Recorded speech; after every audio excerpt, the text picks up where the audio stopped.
Whenever you're photographing a group of people, one of the needs that often comes up in your post-production workflow is to combine expressions from multiple frames, because very rarely does everyone in the group look their best. And in this movie, we'll look at how we can combine expressions from two separate images together using selections, new layers, and masks. Well, here you can see we have two photographs, family1.tiff and family2.tiff. And let's say that the client really likes the expression of the mother and daughter in this image, but they like the expression of the father and the son in the other. Well, let's combine both of these together. To do that, we'll click on the Move tool, and then we'll click into the layer and drag and drop this onto the tab, and then let go. When you let go, this will then bring over the other photograph, as you can see here. Now we have the original image in the background and the new image above. Well, what I want to do is I want to take advantage of the expression that we have of the father and the son, and I want to copy those expressions to a new layer. An easy way to be able to do that is to enter what's called Quick Mask Mode. Press the Q key to enter Quick Mask Mode, then select your brush tool. You'll want to paint with black, and you also want to paint with a brush which has 0% hardness, and you want a brush size which is relatively small, which allows you to paint a selection over the area that you want to work on. So here I'll decrease my brush size a little bit, and then I'm going to paint over this area. The area that I'm painting on appears red. This is showing me how I'm going to be able to modify this as a selection in just a minute. It's actually showing you what isn't selected, but we'll invert that in just a second. All right, well, after you've painted over that area, you want to paint a little bit more than you need because you can always mask away those edges. So here I'm just extending this out a little bit further. Then press the Q key in order to exit Quick Mask. Now, in doing that, we have everything selected except for the face. So go to Select and choose Inverse. Now we just have this face selected. Let's copy this to a new layer by pressing Command-J on a Mac or Control-J on Windows. If we turn off the visibility of the other layers, you'll see what we've done. We've created a selection or a version of the face here which has nice soft edges, and we've copied that up to a new layer. Let's go ahead and name this new layer Dad. Next, let's turn on the visibility of layer 1 here and click into that layer, and let's make a selection here for the sun. Again, press the Q key to enter Quick Mask Mode. With your same brush, let's go ahead and paint over his face. And again, you want to paint a little bit more than you need. As you get better at this technique, though, what you'll find is you'll actually paint a little bit less. Yet for now, for demo purposes, we'll paint a little bit more than we need. All right, well, now that we've painted over that face, press the Q key to exit Quick Mask, then invert the selection.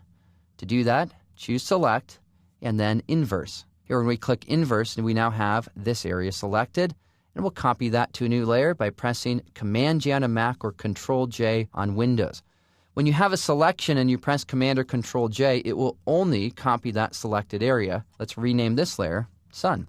All right, well, the next step, of course, is to turn on the visibility of the background layer, and then to move these faces around and also to do a little bit of masking. Well, here it's a little bit confusing to see what we have, so I'm going to turn off the visibility of the sun layer and work on the dad first. We'll grab the Move tool, and with the Move tool, we want to click and drag this around in order to reposition it.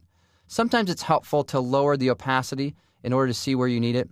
Other times you may just want to turn on the eye icon on and off to see if you have your alignment in the right place. What I like to do as well is use the arrow keys. Arrow keys allow you just to nudge things exactly right where you want them. All right, well, next we need to mask this in or mask away some of the edges. So let's click on the Add Layer Mask icon, grab the Brush tool. Again, we'll paint with black. Here I'll make my brush a bit smaller by tapping the left bracket key. That's a great shortcut to change your brush size. I'm just going to paint away some of the edges that we have here in this selection because really all that I need is the expression. I don't necessarily need the edge of the face or the ears there. And so here we have a new expression in place. Here's the before, and then now here's the after. Sometimes what you might discover is that you might need to change the overall transformation or the sort of orientation of this new face. To do that, click into the face layer and then press Command-T on a Mac or Control-T on Windows. In this way, we could rotate this around in order to get that to fit in. Another thing that you can sometimes do is hold down the Command key on a Mac or Control key on Windows and click on the corner points. This allows you to skew the selection. Again, sometimes that helps to get it just right. With this image, I don't need to free transform it. I think it looks fine. Here's the before and after, and I think that looks pretty good. Next, let's work on the sun. Here we'll click on the sun layer and target that. We'll use the Move tool, select the Move tool and bring this over. Now, obviously, the orientation of the face, we need to rotate. So here, let's start off by using Free Transform. Press Command-T on a Mac or Control-T on Windows, and just free transform that until you get that lined up a little bit better there. Then, in order to apply that, press Enter or Return. Once again, let's create a mask. We'll click on the Add Layer Mask icon. With the brush tool selected and with black as the color we're painting, we're going to paint away any edges here so we don't have any edge problems. I'm just going to go ahead and paint away the edges of this selected area. We may need to move this one around a little bit. Let's see. Here's the before, and then now here's the after. Looks like my rotation wasn't quite right. I need to rotate that a little more. So click into the image and press Command-T. I'm just going to rotate it over a touch, and then press Enter or Return. And also, it may be helpful to press the V key to select the Move tool and just nudge this around. Again, you can just nudge it exactly where you want it, and then finish up the masking. We'll click into the mask, grab the brush tool, and mask away any of those edges just so we have nice, clean edges, and really so we're only replacing the face. All right, well, there you have it. A quick and easy way to combine multiple expressions. And here we can see the overall before and now after. In this movie, I want to dig a little bit deeper into how we can combine two different images together in order to make one photograph which is better. In the previous movie, we looked at how we could combine an expression or a face from one image to another. And sometimes what you'll need to do is get even more specific. Perhaps you'll need to select a hand from one image and bring that into another, or maybe you need to focus in on just the eyes. Well, that's what we're going to take a look at how we can do here. This is a photograph of my sister Amanda and her cute little daughter Magnolia there. And I like the eyes and the expression in this image. Yet when we click on the other tab, you'll notice that this is a really great moment. I love this moment, yet the eyes don't look very good. So what we're going to do is we'll go back to the original file, or the first image here, and make a selection of the eyes, and then bring these over to the other file. And along the way, I want to highlight a few techniques which are helpful when it comes to combining multiple images together. All right, well, before we get started on this project, I have two demo layers that I'm going to turn on the visibility of here. One is just a solid black fill layer. Another one is a layer where we have a box. If you select the Move tool, you can click and drag this box around. The reason why I have these demo layers is to talk about how we can free transform something. Because when you're combining multiple images together, often you'll need to free transform in a kind of interesting and unique way. Here, press Command-T on a Mac or Control-T on Windows. That will give us access to the free transform command. All right, well, next, if we position the cursor near the edge of the bounding box here, you can see that we can rotate this area that we have free transform. Now, in this case, it's rotating around the registration point. Sometimes when it comes to modifying multiple images, what you'll do is you'll free transform something and you'll move the registration point and then click and drag. In this way, you can have a different anchor point so that you can then rotate something so that it fits right in. Still, in other situations, what you might need to do is to hold down the Command key on a Mac or Control key on Windows and click on one of the corner points. Notice how this allows you to skew or change the overall shape of this. Here, if you hold down Command or Control, you can see how we can change the shape. And we can do this with any of these corner points so that we can create a completely different shape out of something which started as a rectangle. Now, it's very rare that you'll need to make a change which is this dramatic. Yet sometimes being able to make those type of adjustments can help you modify something so that it fits into the new image. All right, well, now that we've seen that, I'll press the Escape key in order to deactivate free transform. I'll turn off the demo layers and go back to the background layer of this file where we want to work on the eyes. Let's go ahead and select the eyes. To do that this time, let's use the lasso tool. We'll add a 5-pixel feather. That'll just give us a nice soft selection. What we're going to do is just make a selection of the eyes. Now, we won't need all of this selection, yet this will just help us get started. And we're just going to bring over a smaller area in order to keep our file size down. Next, select the Move tool, and then we'll go ahead and click into this selection area and click and drag this to our tab, and then drop, and then now we'll have this new selection. Now, next, I need to zoom in, of course. Press Command+ on a Mac or Control+ on Windows to zoom in. I'm also going to press F to go to full screen mode. I like to work in full screen mode so I have more space dedicated to the work on the image. Now, when we start to position these new eyes, at first it's going to kind of look like a mask, almost like the mask that the Lone Ranger would wear or something like that.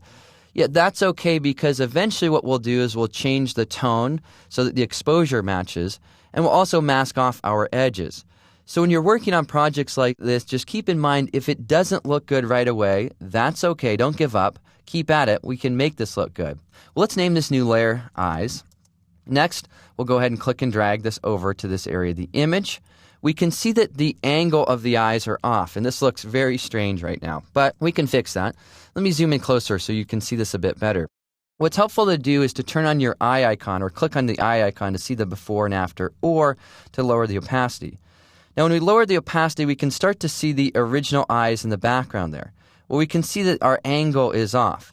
I can position this eye so it's in the right spot, but the one on the right is up too high. Here's where Free Transform will help.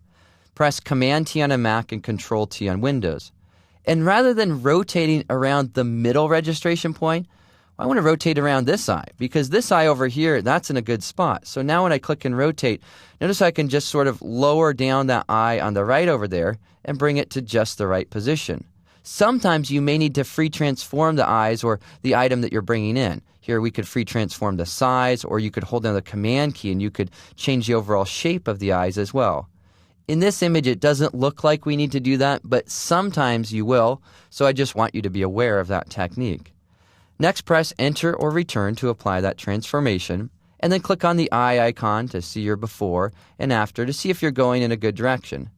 I think for the most part, we're going in a good direction. I'm just going to use my arrow keys to nudge this to the right a little bit. All right, well, before we get too carried away, what we need to do is make sure that we can match the exposure. Obviously, the skin tone in this one doesn't look very good. Again, it still kind of looks like the Lone Ranger mask here. So we need to fix this up so Maggie looks better. To do that, we'll click on the Curves Adjustment layer icon. Now, when you create an adjustment, you can create it as what's called a clipping mask. We've talked about this previously. If you click on this icon here, this creates a clipping mask, which allows or which enables this adjustment to only affect the underlying layer. So now if I make an adjustment, we can see that I'm just affecting the eyes. Here in the RGB composite view, let's just click and drag up in order to brighten the overall skin tone. Next, we may need to change the color. You can do that by clicking into different channels. For example, if you go into the red channel, here we could click and drag up just a touch there to add a little bit of a red hue, and then go to the blue channel. In the blue channel, you can make blue-yellow changes. Drag towards the word blue, the image becomes blue. Drag away from it, and it becomes a complementary color, which is yellow. So here, just drag away just a little bit. Actually, you know what? I don't even think I need to do that. So scratch that. We're just going to make the adjustment in the RGB composite channel and then also in the red channel, bringing the values up there in both channels. Well, if we turn on this eye icon, you can see the before and now the after. The image is looking a lot better. Well, next, of course, we need to do some masking, right? So we'll click into this layer, and then we'll click on the icon for Add a Layer Mask.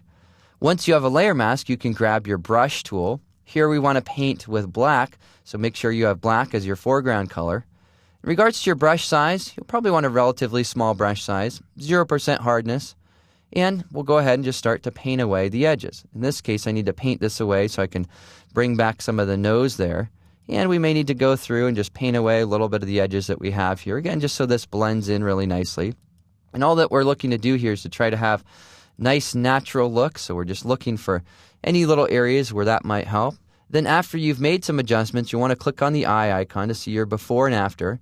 And here I'm just going to take away a few other areas of the edges. Often when you click on that eye icon, it can help you identify little problem areas. One of the things that I'm noticing is that the skin tone is still a little bit too dark around the eyes, so back to the curves adjustment. Let's double click that curves adjustment and let's brighten up that skin tone a little bit more. I'm just going to brighten that up there. Here's the before and after. That's looking a lot better. Then I'm going to go back to my mask and I'm just going to mask away a few other little areas and feather the edges of the mask out. That will soften up all of that work. Then next, we want to zoom out. You want to make sure that this works up close as well as far away. So here we'll go ahead and zoom out so we can see the entire image. Click on those eye icons so we can see there's the before and then here's the after. As we can see the differences, we can see that we're getting pretty close. The only thing that I'm noticing here is that, well, no, I think it actually looks pretty good. What I was going to say is that we may need to nudge the eyes around a little bit. You know, sometimes you'll need to do that to customize it. I think here we got pretty close. And perhaps more important than the before and after is how we learned a few techniques. And in particular, we looked at a technique of how we can select an area of an image and then copy that area over to a new file. And in this case, we're saving file size because this layer is really a lightweight layer. We also explored how we can create a layer clipping mask in order to modify the color and tone of that area. And then finally, how we could finish this off with a mask in order to mask those edges in so that we can get this to blend in just right. All right, well, if you do need to make any other changes, you can always do so just by using your Move tool and then nudging this around a little bit. Perhaps I want to nudge this to the left just a bit in order to make that more realistic. And again, we're just looking to try to get those eyes to be in just the right spot. All right, well, that wraps up our work on this image. Yet we're going to continue to talk about how we can combine multiple images together, and we'll do that in the next movie. I'll see you then. Let's continue our conversation about how we can combine multiple frames together using Photoshop. You know, sometimes we may need to do this because we have motion in our images. Like in this situation here, I was photographing some family friends down at the beach and the sun had set, and I asked them to jump in the air. And here you can see in this frame, the two kids are in the air, but the mom, well, she's touching the ground. Yet in another frame, we have the two kids on the ground and then the mom in the air. And what I want to do is create an image where they all are in the air, they're all in flight, and they're all jumping up. Well, in order to do that, let's start off in Bridge this time. Click on one image, hold down the Command key on a Mac or Control key on Windows, and then click on another. Next, navigate to the Tools pull-down menu. Here, choose Photoshop, and then select Load Files into Photoshop Layers. This will allow us to open up these two images into a single Photoshop document, and now each image will be on a separate layer. Here you can see we have the file that's now built for us in Photoshop. I'll press F to go to full screen mode so we can focus in on what we have, and I'll zoom in a little bit by pressing Command+. When you click on the eye icon, you can see we have the two layers. Here's the layer with the two kids in the air, the mom touching the ground, and then here's the image where the mom's jumping and the kids are on the ground. So let's go ahead and mask these two images together. To do that, we'll click on the Add Layer Mask icon right here. Yet rather than just clicking on the Add Layer Mask icon to create a white mask, I want you to hold down the Option or Alt key and then click on that icon, which will create a black mask. This black mask is now concealing this entire layer. If we turn on and off the visibility, nothing will happen. And that's exactly how we want it. Because the underlying layer is great in this area, we just need to mask in a new area over here. So next, grab the Brush tool. Then we want to choose white as our foreground color. I want to choose a nice big brush size, so we'll go ahead and increase the brush size there, make sure there isn't any hardness, and then click off of that dialog in order to hide that brush dialog, and then just start to paint. And here I'm painting with white, which is revealing this top layer. What we need to do is reveal this part of the jump here, and also the reflection on the sand, so I'll go ahead and paint across the sand. Well, now obviously once we've painted this in, we can see that this isn't quite aligned because I was hand holding the camera position was a little bit different, and so this frame's a bit too high. No big deal. Just select the Move tool, and then here we can click and drag this down until we get that in the right position. Now when we click on the eye icon, we can see here's the before and then here's the after. Also, it's a good idea to check your mask. One way to do that is to shift-click on the mask to turn it off. Here's with and then without that mask. In other words, this can help you see if you have any edge problems or any areas that you might have missed. And in this case, our mask looks good because we used a nice big brush. And that wraps up our work on this project. Here we're going to continue our conversation about combining multiple images together. And in this and the next movie, we'll take a look at how we can do that using Photo Merge. Here in this first example, you can see that I have a few images. These are photographs that I captured of my daughter and her friends when we were camping, and the kids were having fun and running around, and I captured this frame, and my composition just isn't very good. In the lower image, you can see my daughter Annie here, yet in the background, Phoebe, she's kind of chopped off. In the upper image, we have all of Phoebe, yet I've completely removed or chopped off Annie from the frame. What I want to do is combine these two images together. To do that, we'll use a tool which is called Photo Merge. So you want to select the images in Bridge, then navigate to the Tools pull-down menu. Here select Photoshop, and then click on Photo Merge. As you'll see in a minute, Photo Merge allows us to do some pretty amazing things. In this case, we're going to use auto layout. We want to blend the images together. This will create a mask for us. It's going to use these two files. All that we need to do is simply click OK. When we click OK, Photoshop will do its magic. And sometimes the things that Photoshop can enable us to do are almost unbelievable. And this is one of those situations. What it will do is it will create a panoramic out of these two photographs. And here you can see it's modified these images. It's sort of changed them so they're all aligned. It's also created a mask. If I click on the eye icon on the top layer, you can see how it's created a mask here in order to blend these two images together. If we shift-click on the mask, you can see the before and after. Let me turn off the underlying layer. Here you can see how that mask was created. In this case, the top layer is using this part of the image. The underlying layer, well, that's this side over here. And what's great about this is that because this has auto-aligned the layers, and in a sense it sort of bent the layers so they fit together, again, you can see that when we turn off the mask here. Notice how that isn't a perfect rectangle, rather it's a bit skewed. Well, it had to do that in order to be able to combine these two images together. And because of that, we can dig deeper into these masks. If you click into the mask on the top layer, what we can do is we can paint in more of this top layer. For example, I like how their expressions are so alive, and you can tell my daughter Annie is yelling here, so is Macy. Well, I want to change the expression on little Gracie right here. To do that, select the brush tool, press the B key or just click on the brush, choose white as your color. In the options bar, you want to choose a brush, which is a relatively big brush, not too big though, I should say, just enough to paint in a new version of Gracie there. Make sure you have 0% hardness. I'll just click on the options bar to close that dialog and then paint.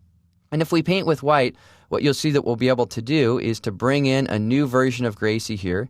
And fortunately, because these layers were aligned, I'll be able to paint across all of these areas. And I'm just going to go ahead and bring in a new version of little Gracie here. Just want to make sure you paint over every area you need to in order to make sure that looks good.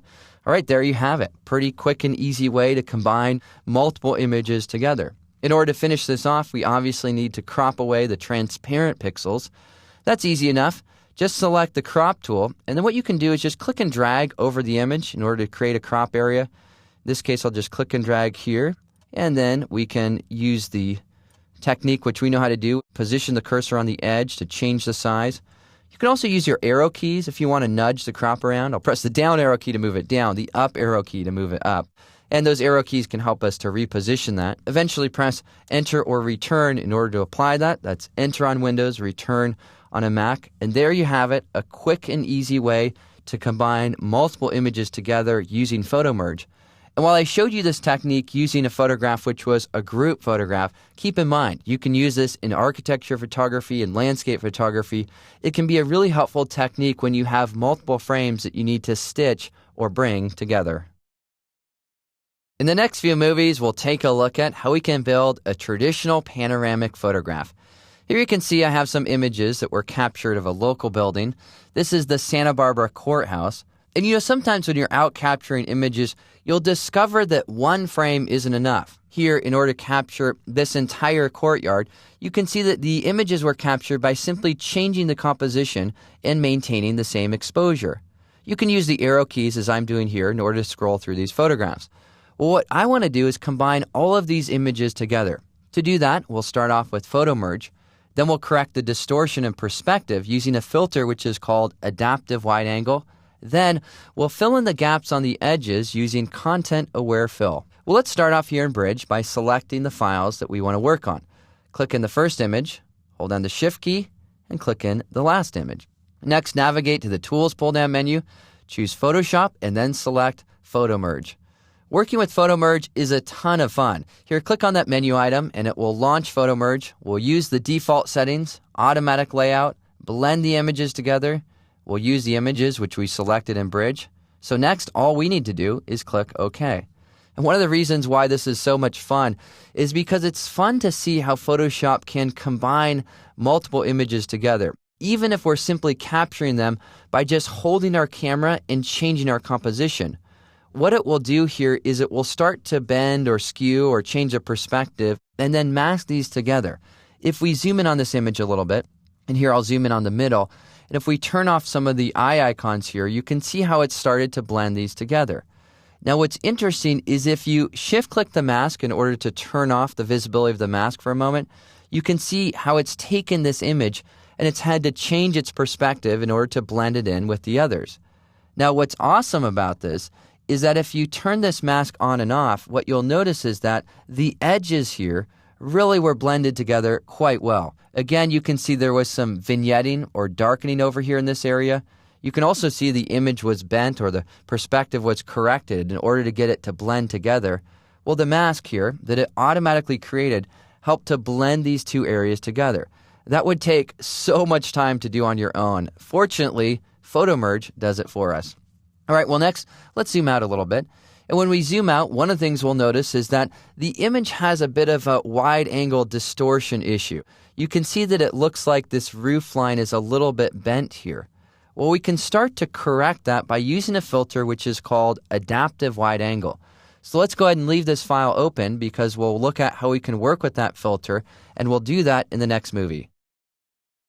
In the previous movie, we built this image using PhotoMerge. In this movie, we'll take a look at how we can use a filter which is called adaptive wide angle, which can help us to correct some perspective issues that we have with this photograph. Well, in order to work with adaptive wide angle, we need to merge all of our layers together. One way to do that is to click into one of the layers, hold down the Shift key, then to click into the other so that you have all of these layers selected. Then, in order to be able to compare before and after, let's merge these layers to the topmost layer. On a Mac to do that, you press Shift, Option, Command, E. On Windows, you press Shift, Alt, Control, E. All right, let's name this new layer Merged. Next, we're going to go ahead and make some corrections to this layer. To do that, we'll navigate to the Filter pull-down menu, then we'll select Adaptive Wide Angle. When we click on that menu item, it will launch the Adaptive Wide Angle dialog, and here we can see the photograph. Now you can see that there's quite a bit of distortion, and sometimes it's helpful to zoom out at first to take a look at the distortion, and then as we make some corrections, we'll zoom in as well, as you'll see in a moment. Let's start off on the left-hand side of the frame. Here we can go ahead and click and add a point and then drag our cursor over here. Notice that there's a little bit of curve. When we click to add that point, it will straighten that curve out. Yet the problem with this is that this side of the image is sort of leaning up to the left. We can change that by positioning our cursor by this little circle and then click and drag down. You can see the angle there. We want an angle which is closer to 0. By doing that, we can level or straighten this out. Now, as we make adjustments to one area, it affects another. So what we'll do with this image is we'll make adjustments kind of left to right, and then we'll go back and make some corrections as well. Next, I'm going to click and drag on this line here on the lawn, and here you can see we can straighten out that part of the image. Now, we have a lot of distortion on the roof line, so we'll go ahead and click here and reposition the cursor over to this area. That will help us to straighten the roof out. But again, we have some angle issues. Yet don't worry about that too much. In other words, notice how the lean or the angle isn't quite right. Well, don't worry about that until you've really gotten a lot of the distortion removed. Click and drag on this lower area here to straighten that out. Well, now that we've done that, let's start to level things out. Again, position your cursor near that solid circle. You can see the degree angle.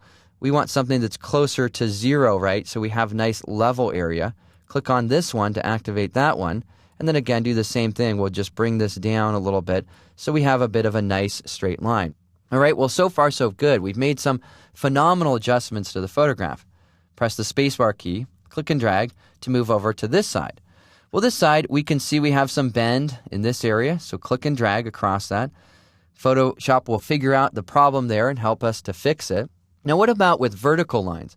Well, you can do the same thing there. If we want to click and drag across this palm tree, we can do so, and then we can rotate the palm tree. If I drag this to the right a little bit, you can see how we can change how upright that palm tree is or whatever the lean of that tree is.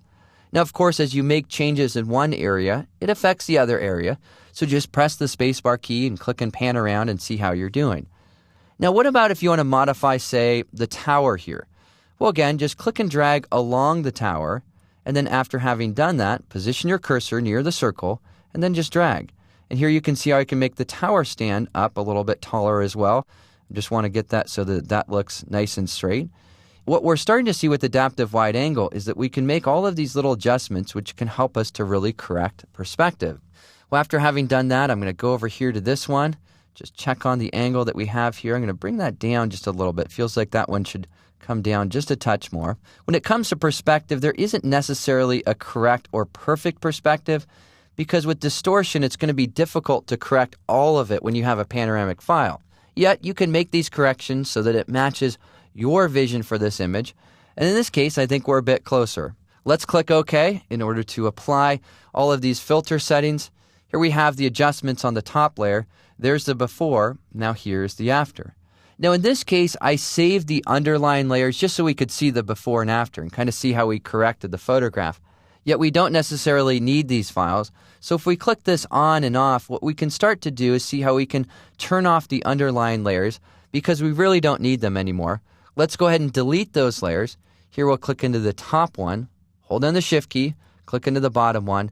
Then we'll drag this to the trash can icon so that we're just left with our merged file. Because this is the good file, and this is the file that we'll start to work with in order to finish off our project. Now at this point, what I need to do is I need to fill in some of the gaps. We have a lot of transparent areas above and below. So let's take a look at how we can fill in those areas and finish off this project. And let's do that in the next movie. So leave this file open as we'll continue to work on it in the next movie. At this stage in our project, we've gone through a few steps. We first selected the images in Bridge and used Photo Merge in order to create the panoramic file. Then we use adaptive wide angle in order to try to correct some of the perspective issues. In this movie, we're going to take a look at how we can crop and recompose the image and then finish the file off by using content-aware fill in order to fill in some of the transparent areas. So here, I'm going to zoom out by pressing Command- on a Mac or Control- on Windows. You want to be able to see the whole image. Then click on the crop tool icon or press the C key. And here we'll just click and drag this crop area in a bit. I want to make this crop a little bit tighter, so I'll just go ahead and click and drag in the edges of these crop areas here. And we'll go ahead and do that on each side of the photograph. And by doing this, we're just cropping or recomposing the frame. Next, press Enter or Return to apply the crop area. Yet actually, before you do that, make sure you have Delete Crop Pixels turned off. That way you can always recrop the photograph later. Then press Enter on Windows or Return on a Mac. Next, what we need to do is to select those transparent areas. One of the easiest ways to do that is with the magic wand. You'll find it located under the Quick Selection tool. Here, just simply click on one of the transparent areas, hold down the Shift key and click on another, hold down the Shift key, and then click on another until all of those areas are selected. The next step is to expand the selection just a bit. We can do this by navigating to the Select pull-down menu. Here we'll choose Modify and Expand. Before we use content-aware fill, it's essential that we take this step so that the edges of the content-aware fill look their best. So here, click on Expand, and then choose to expand the selection, say 5 pixels or so. Click OK in order to apply that, and essentially that just increased the size of the selection. Next, we'll navigate to the Edit pull-down menu, or you can use the shortcut as well. You can press Shift F5 to access fill, or you can just click on the Fill command here. So let's choose Edit and Fill to open up the Fill dialog. We want to fill this area in with Content Aware, so choose that from the pull-down menu there, and then click OK. What Photoshop will do is it will analyze the surrounding areas, and it will attempt to try to fill in those areas that we selected. Here it did a pretty good job. If we navigate to the Select pull-down menu and choose Deselect, we can double-check those edges. Press the spacebar key and pan around to make sure that all of the edges look good on the lawn and also the sky. You know what? I noticed just one small blemish in mine, so here I'll zoom in a little bit. Notice there's a little detail that it brought in there. No big deal. I'll just use the Clone Stamp tool. So here I'll select the Clone Stamp tool. I'll take my opacity up a little bit higher there and make the brush nice and small. Press the left bracket key to make a nice small brush size. Then you can Option or Alt-click in order to select your sample area, and then I'll just paint away that little blemish. Occasionally you'll need to work on your edges. In this case, there was one little spot that I needed to work on. You can always work on those edges with any of your retouching tools, like the Clone Stamp tool, the healing brush, whatever. I noticed a couple other little issues down below. Those may be near impossible for you to see, but there's these little teeny just white areas on that edge. All right, well, that looks good. And you know what? That wraps up our work on this panoramic file. And here through this project, you can see how we can use Photo Merge, Adaptive Wide Angle, and then Content Aware Fill together in order to build and create interesting panoramic photographs. In the next few movies, I want to talk about how we can prepare and optimize our images so that they can look their best when we're creating JPEGs, which will be viewed online, say in our blog or portfolio or on Facebook or whatever. Well, here we'll start off with this layered file, the TIFF file. Go ahead and double-click that to open it in Photoshop. Before you begin the process, one of the first things that you want to do is flatten your image. So here we'll navigate to the Layer pull-down menu, and then near the bottom of the menu, we'll choose the menu item, which is Flatten Image, that will allow us to flatten all of our layers together. Next, we need to access the Image Size dialog. Navigate to the Image pull-down menu, and then click on the menu item Image Size in order to launch the Image Size dialog. Now with this dialog, what I like to do is click and drag it out so we have a nice large preview of our photograph. Here we can see the photograph nice and up close. And what we want to do is change a few things. Let's say, for example, that we're going to post this image on our blog, and we know that we have a certain height limitation that we want to use. In this case, it's 800 pixels. I'll go ahead and change the height value here to 800, change that resolution to 72. What's interesting about the resolution is making this change isn't that important because all monitors have fixed resolutions. What's most important is changing the height and the width. I should also point out that when you're resampling an image, in this case we're making it smaller, you want to use automatic. What Photoshop will do here is it will choose the best image interpolation method in order to make sure the image looks its best when you're resizing the image down if you use automatic. So just leave that on the default automatic. Next step, click OK in order to apply that resize. Now here we need to see the image at 100%. To do that, double-click the zoom tool and you'll see the image at its 100% size. The next thing that we need to do is apply a little bit of sharpening. And we need to apply sharpening in a different way after we've resized the image. Here's what you'll want to do. You'll want to duplicate the background layer, press Command-J on a Mac or Control-J on Windows. Let's go ahead and name this new layer Smart Sharpen. Next, we'll navigate to the Filter pull-down menu. Here we'll select Sharpen, and then we'll choose Smart Sharpen. When you click on Smart Sharpen, what this will allow you to do is to dial in an appropriate amount of sharpening. And so what is that, say, for a lower resolution file? Well, the lower the resolution, the lower the radius. What I've found is for most web files, you'll have a radius of 0.1 or 0.2 or 0.3. And it's really critical that you have this low amount of a radius because you don't have very many pixels here. I like to compare this to, say, sanding wood. Imagine that you have a sheet of wood and it's balsa wood. It's really, really thin. Well, then you'd want to use sandpaper, which was really fine and had a fine grain. If you use sandpaper, which had a really big grain, well, it would just scratch and sort of wreck that delicate piece of wood. Well, these small files, they're delicate. And I like to think of the radius almost like the grain of that sandpaper. The smaller the resolution, the lower the radius. Next, for the mount, you can just dial it in so the image has a nice little snap there. Click on the photograph to see the before. Let go to see the after. You just want to see a subtle little snap. Next, click OK in order to apply that sharpening. Now, after you've applied the sharpening, you need to change your layer blending mode to luminosity.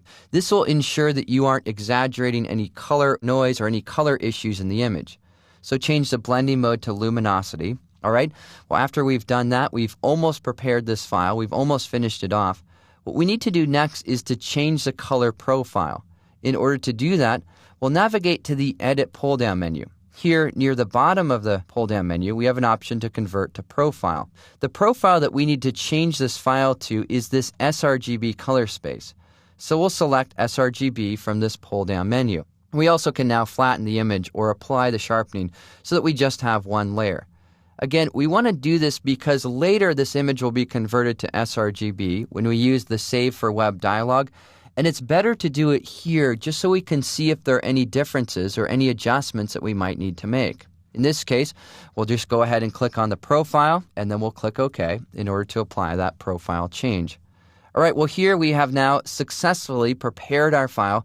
We're about ready to save this out and optimize it. Yet before we do, I want to review a few steps. First, what we did was flatten the document. Then next, we duplicated the layer and we applied some sharpening using Smart Sharpen. And with that, the important step there is to have a really low radius. Next, after having sharpened the image, we changed the color profile, and we did that by navigating to our Edit pull-down menu and choosing Convert to Profile. and we chose a color profile of sRGB. That will ensure that this image will look really good when it's viewed on a monitor. Well, after we have gone through those steps, we now only have one more step to take. So go ahead and leave this file open because we'll take that final step in the next movie.